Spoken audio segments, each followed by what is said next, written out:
Olwaleero ab'enganda emikwano bannaddiini n'abakungubazi ab'enjawulo bakungaanidde ku lutikko ya St Mary's e Lubaga okuba eriisa evvannyuma wamu n'okusabira omwoyo gw'abadde omusumba w'essaza ly'e Jinja Martin Charles Wamika eyafa ku lwokusatu lwa wiiki eno.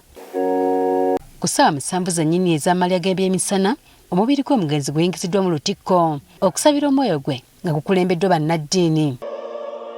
Missa ekulembeddwamu Ssaabasumba w'essaza ekkulu erya Kampala Paul Ssemogerere ate ekigambo ne kibulirwa Vicar General w'essaza ly'e Jinja Benedict Wakabi. Ono ayogedde ku mugenzi ng'abadde omwagalwa w'abangi era omulungamya omulungi. We see a father who has loved us with all his life, a church man, like he has always been saying. Me, Wamika, I was offered by my parents to serve.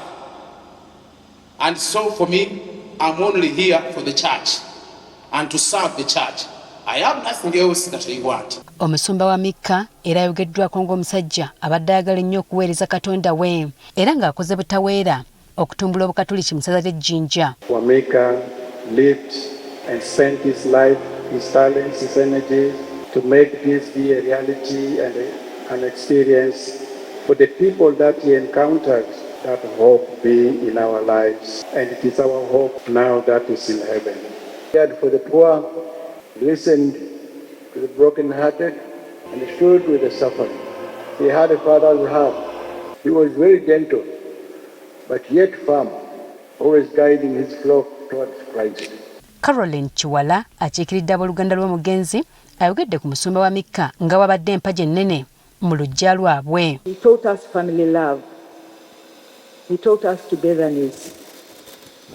That's why many of you who have been coming to hospital, you've been finding us family around him. Yo government ya wakati ng'ekiikiriddwa minisita wa guno naguli mu ofiisi ya Ssaabaminisita Justin Kasule Lumumba ng'onayogedde ku mugenzi ng'abadde omusajja afaayo ennyo okwawula ebyobufuzi ku ddiini era ng'akugira abantu okubigatta. He tried his best to keep away from politics. Many people didn't understand him, but he came in at a time when we had too much divisions in politics in Busoga, and he kept safe by keeping away.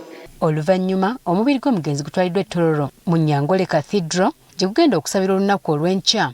Eno gye gugenda okuggyibwa gutwalibwe Buddaka mu Buddaka Parish Church naye gusabirwe ku lunaku olw'Essande. Ate olwo guggyibweyo gutwalibwe Iganga mu Iganga Parish gye gunaggyibwa gutwalibwe ku lutikko e Jinja gye gugenda okugalamizibwa ku lw'okubiri lwa wiiki ejja.